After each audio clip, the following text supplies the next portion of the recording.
It's back to school season. You need easy snacks to keep on hand, and I've got you covered. These cookies have been around for decades and for good reason. They're delicious, they're simple, and they're a real crowd pleaser. My name is Cami. I'm a home cook who loves to learn and teach people what I've learned. Welcome to my test kitchen.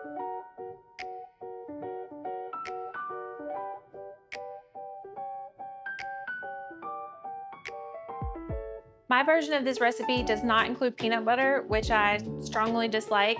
So they're actually allergy friendly and they're a good option for school lunches.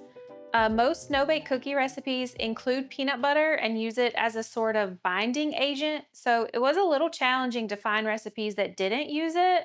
Because this recipe has been around for so long, many of them are very similar. So this was a recipe I tweaked through a lot of trial and error, but I'm obsessed with how it turned out. All right, to get started, you want to prep your ingredients so you can just throw each ingredient into the pot when it's time. This recipe does move pretty quickly once you get started, so it's important to measure everything out first before you get started. You will need 1 cup or 200 grams of granulated sugar, 4 tablespoons or 56 grams of unsalted butter, 1/4 cup or 60 ml of milk, 1 teaspoon of vanilla extract, 16 grams of Hershey's unsweetened cocoa powder, 1.5 cups or 120 grams of quick oats. By the way, this is a very flexible recipe. I've made this with salted and unsalted butter, 3 different kinds of milk, fat-free, 2% and whole milk, and I have used 2 different kinds of cocoa powder. The only thing you can't change are the oats. You do have to use quick oats for the right texture. Otherwise, you can really use whatever you have on hand and they will still be amazing. All right, now that we have everything measured out, we can officially start cooking. So we're gonna add the sugar, butter, and milk to the pan, and then set your pan to medium heat. This is an induction burner, so I have to keep it a little on the low side, but you want it to be around 4 to 5 on a scale of 1 to 10. You're gonna let this melt completely, and we'll whisk it occasionally to make sure it's well combined. All right, now that this is fully melted, we're gonna bring this to a boil. Depending on the pan you're using, this could take up to 5 or 10 minutes, but it's going to go a little faster with this induction burner.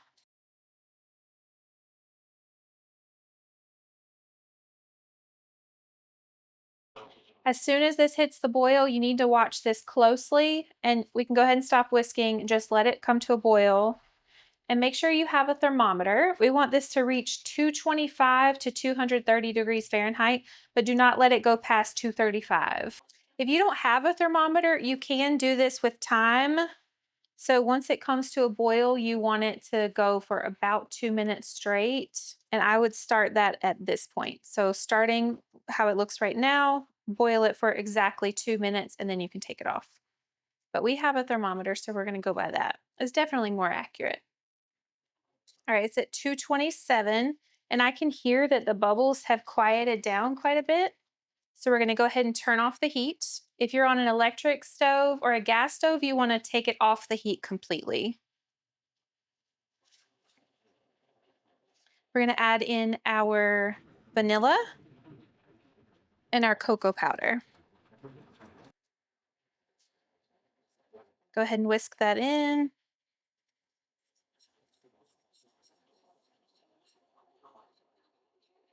This will take a couple minutes. Cocoa powder is very dry with very little fat. So be patient and give it a second.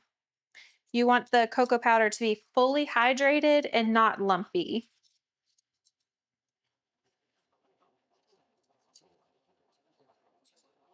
Oh, and at this point, this smells delicious.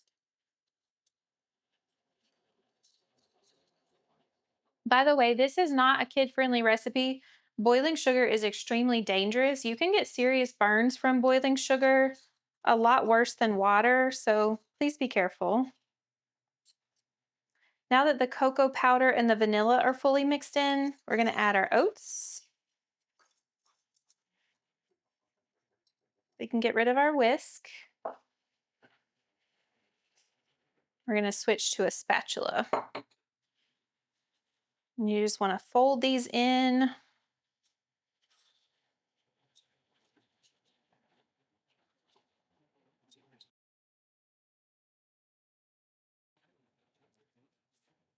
Fold the oats in until you don't see any more white spots and the oats no longer look dry.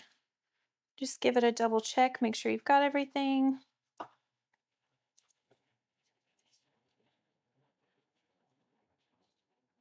Now, there are a few ways you can portion this out, but I'm going to show you the easiest way. While the oats sit and hydrate a little bit, we're going to go get our parchment paper and a sheet pan. We're going to tear off a piece of parchment paper. We're going to put it on a sheet tray.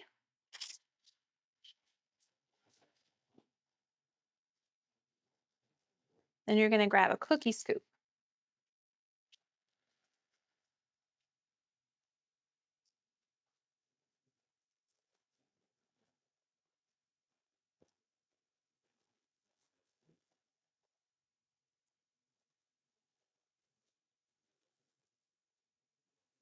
All right, to get 12 evenly sized cookies, we're going to use a cookie scoop.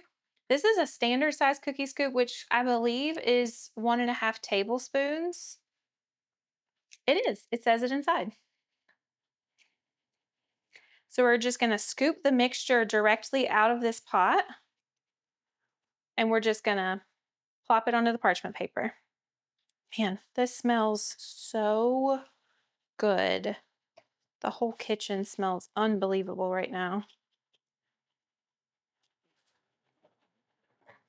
You can do this a lot faster. You can just dump them out onto the pan.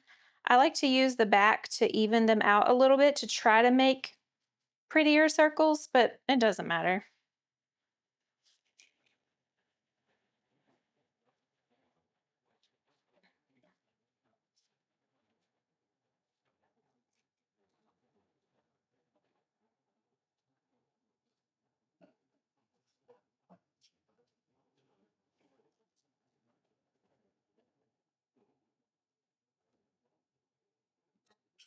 By the way, you can easily make a double batch of this. It works incredibly well. You don't have to do anything special.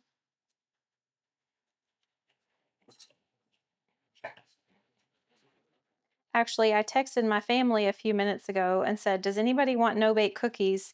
And all of them said yes. So I'm going to have to make a second batch. I should have just made a double batch in the first place like I normally do. You you should go ahead and make a double batch. You're going to want it. Trust me. Now with your spatula, you can go back and add some to any of the cookies that are a little on the smaller side.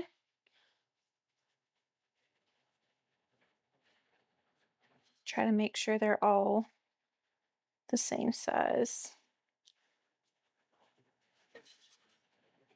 Again, you really don't need to do any of this. I usually just throw them on the pan and don't stress about it.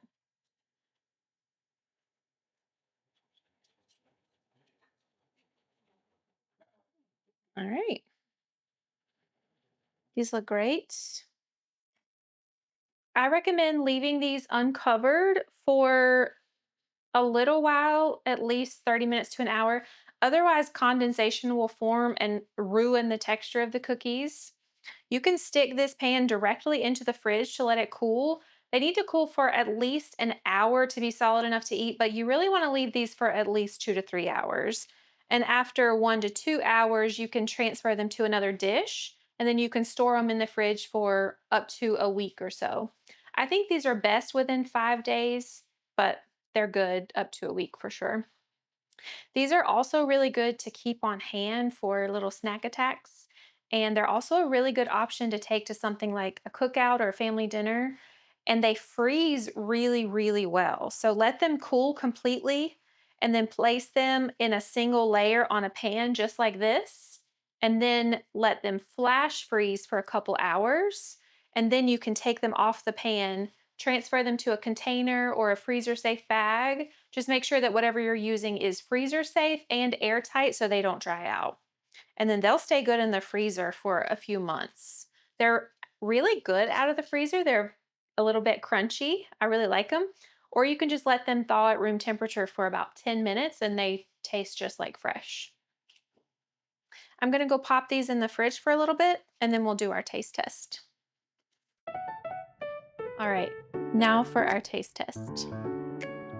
I've had these plenty of times before, so this will not be new, but I do want to walk you through what the eating experience is like. And I want to taste them.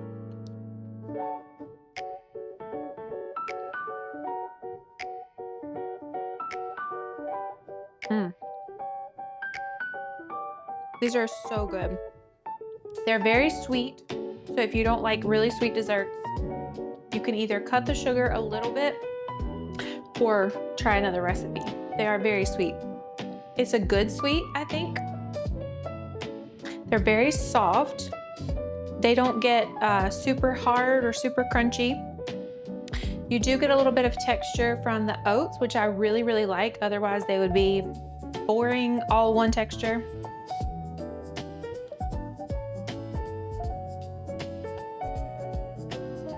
They're very smooth, very chocolatey. I did mention this earlier. You can make this with a different cocoa powder. I use the Hershey's cocoa powder because I feel like it's a very nostalgic flavor from my childhood. But you could also make this with other cocoa powder. If you want to use a dark chocolate, you could make them more of a dark chocolate treat. If you do that, I would use a little bit less sugar, but they'll still be delicious.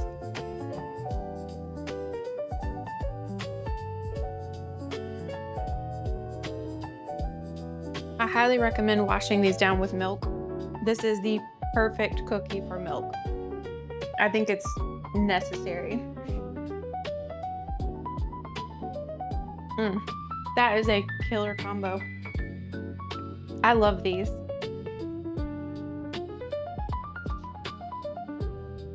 These freeze really well, so you can keep them on hand for weeks at a time.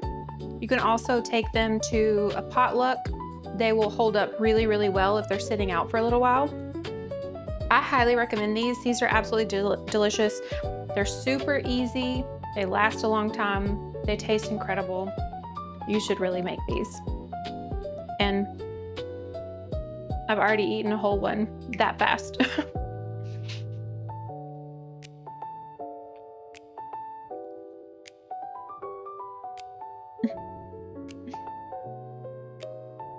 One more sip of milk.